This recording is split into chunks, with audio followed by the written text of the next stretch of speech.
Hi, this is Anna Imagination. Welcome to the Ethical Asshole. I am your host, the Salty Bitch. I was going over my sequence, cleaning it out, and every time you gain new comprehension, you rework your sequence and you fine-tune it, you polish it, and it smooths right out.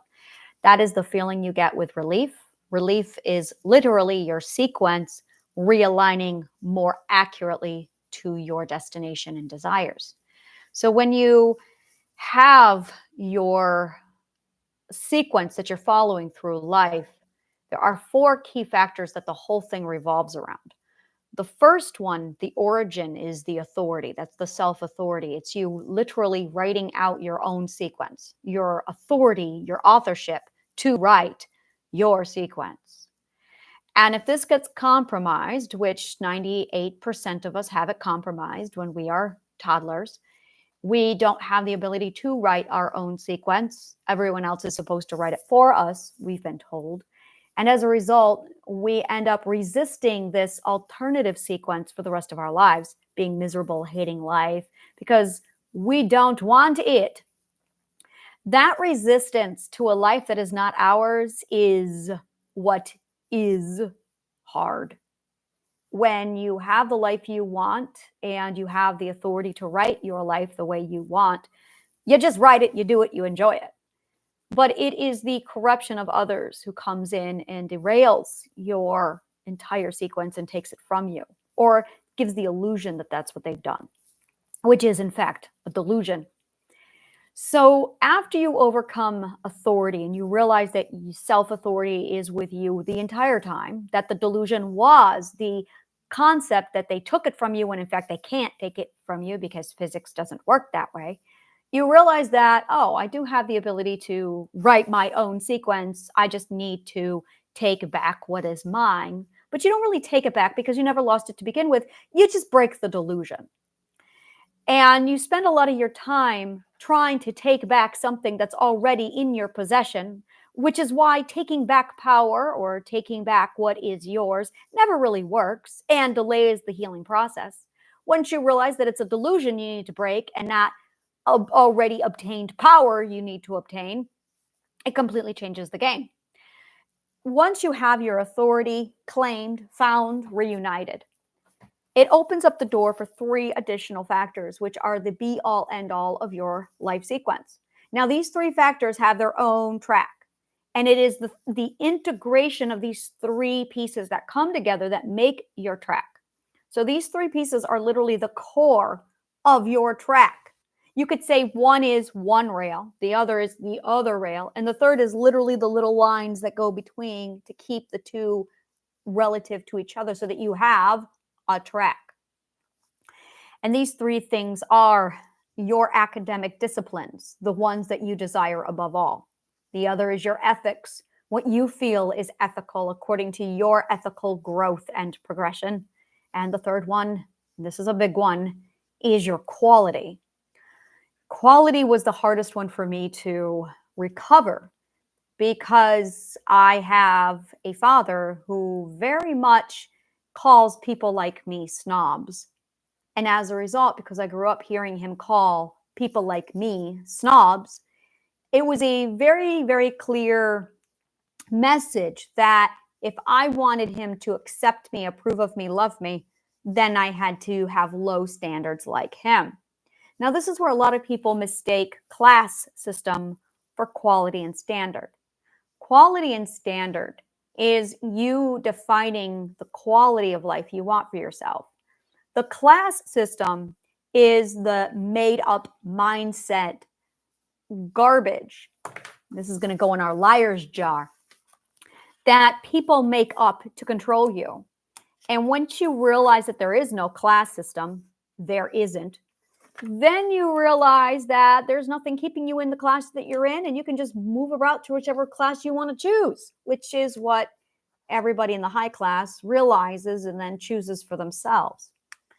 So the lie that there is a class system actually is designed to keep you away from your quality and standards.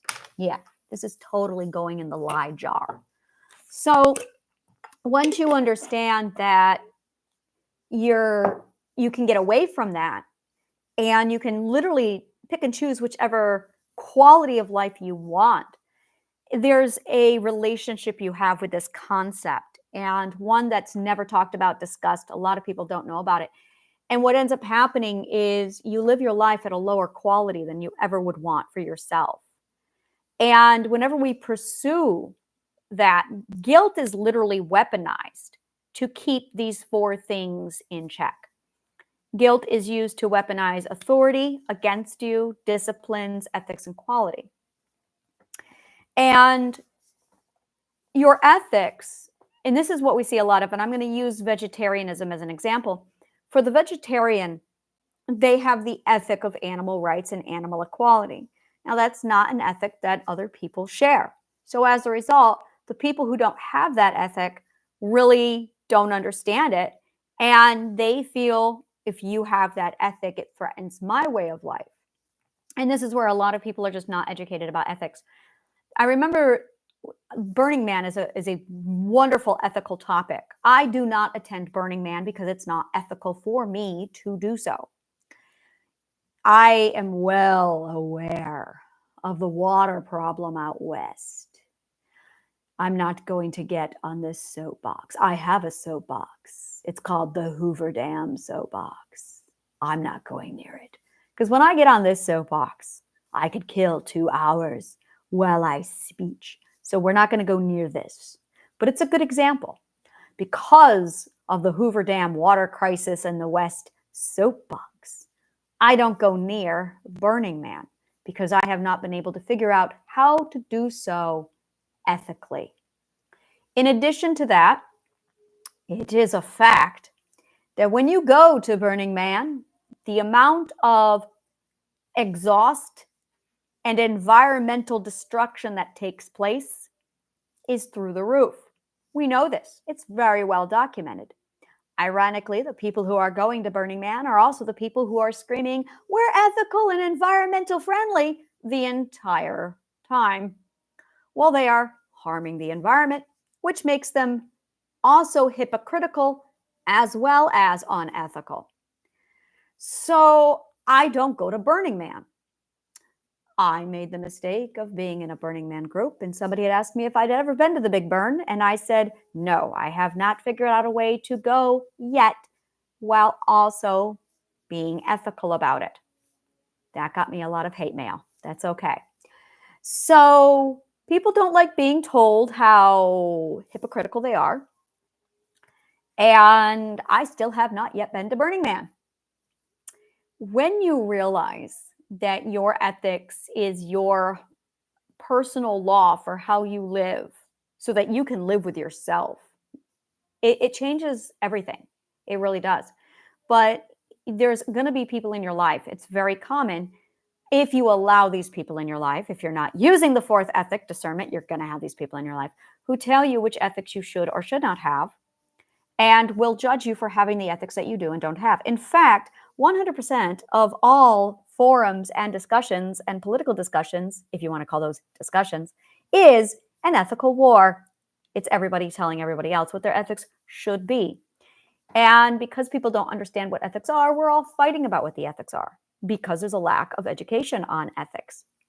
In addition to that, you have the disciplines. The disciplines we see a lot of in girls who want to be scientists, or we see this a lot of artists who are forced to become lawyers or doctors. And it's when you choose to do something with your life that somebody, usually your parent, steps in and tells you, well, that doesn't make money, so you can't choose that one. The academic disciplines are not for making money. The academic disciplines are not for making you money. They are for you to communicate. It is how you communicate. So whichever academic discipline is yours is actually your grounding rod of comprehension so that you can articulate and also understand. Everything that goes into your beautiful brain has to be converted into your personal language, which centers around 3 factors. Are you an artist? Are you a storyteller? Or are you a scientist? That's it. That is how you understand the world. Every academic discipline, all the other 17 academic disciplines, are going to be molded and shaped around this one academic discipline so you can understand. It's literally your core communication center. So if you are an artist, you're probably the person who has to draw everything out just so you can understand it. In addition, if you are a storyteller, you have to understand the sequence in order to comprehend. And if you are also a scientist, you have to understand the theory in order to understand it. And if you are missing the theory and you're a scientist, you're going to be wandering through life confused, unable to articulate yourself, unable to understand other people, which will probably most likely lead to the next stage of the sequence, which is I'm going to shy away from people and become a hermit because I hate people. You don't really hate people. You just never realize that you can't communicate with them because the thing that is your communicational process has been denied and taken away from you. This is what you're supposed to be doing when you build your discipline. Now, whatever core discipline is your core discipline, your grounding rod of comprehension, is going to have modifiers. These modifiers are the other disciplines that are relative to your comprehension so that you can better understand other people. And also, you'll be able to find relativity. It is literally how you communicate. So you have your core comprehension, your one discipline, and then you've got all these relative disciplines, and you can have as many as you want, just adding on and building up on your core comprehension. Now, once you build this up, you will understand everything. You will be able to articulate yourself, be understood, and have wonderful networking connections. Now, while that's taking place, you're going to have ways to disperse your energy and transfer your energy into actual productivity, creativity, exploration, expression, entertainment. Now, those elements is what gets bought, sold, traded, and market. But before you can even get to that point, you have to have a network because they're the ones who are doing the buying and trading. And in order to get the network, you have to have a way of communicating with them, which is your grounding rod. For instance, I only understand everything in sequence, and I only understand everything with theoretical science. So I have to have theory, and I also have to have that theory relative to the sequence. You take away the sequence, and I can't function. I can't understand. I can't. So once you understand what your core comprehension is, now you can start communicating with other people. You're going to find other people who communicate the same way as you. Now you can, and this is an advanced communication skill, bridge the gap between people who speak a different language.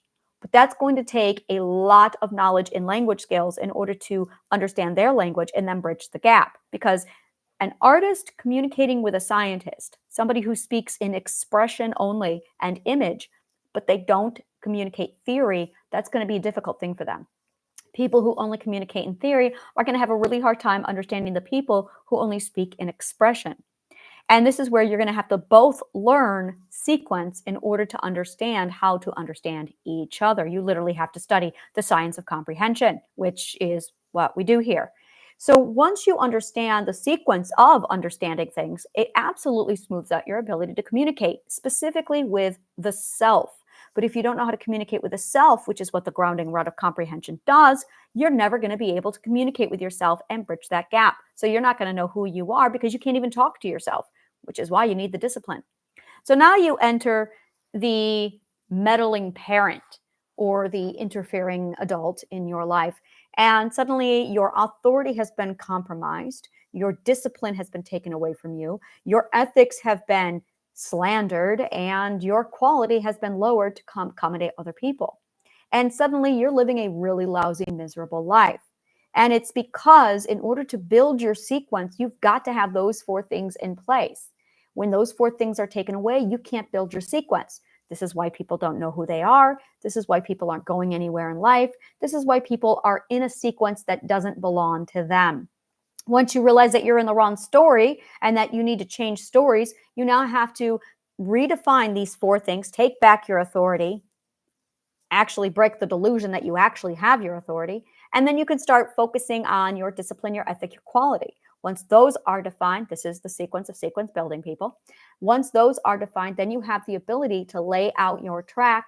That way you can start planning your life according to your sequence. Now, you're not going to know where this thing goes, most likely because you haven't had the chance to explore and discover yourself. So it is the journey and the laying of the track that does allow you to know who you are. And it's only when you're at the very end of the track laying, around 80% to 90% done with your track laying, that you finally go, oh, that's who I am.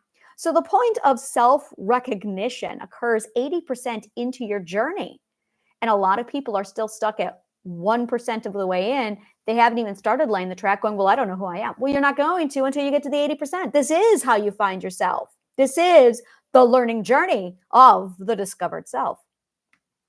So understanding how these four fruits, your authority and then discipline, ethics, and quality, are key to you understanding who you are, is vital to you understanding how to lay that logical track that you require for your train life to actually run smoothly. And that's literally how you get, really, an easy life. Thank you so much. May the kindest of words always find you.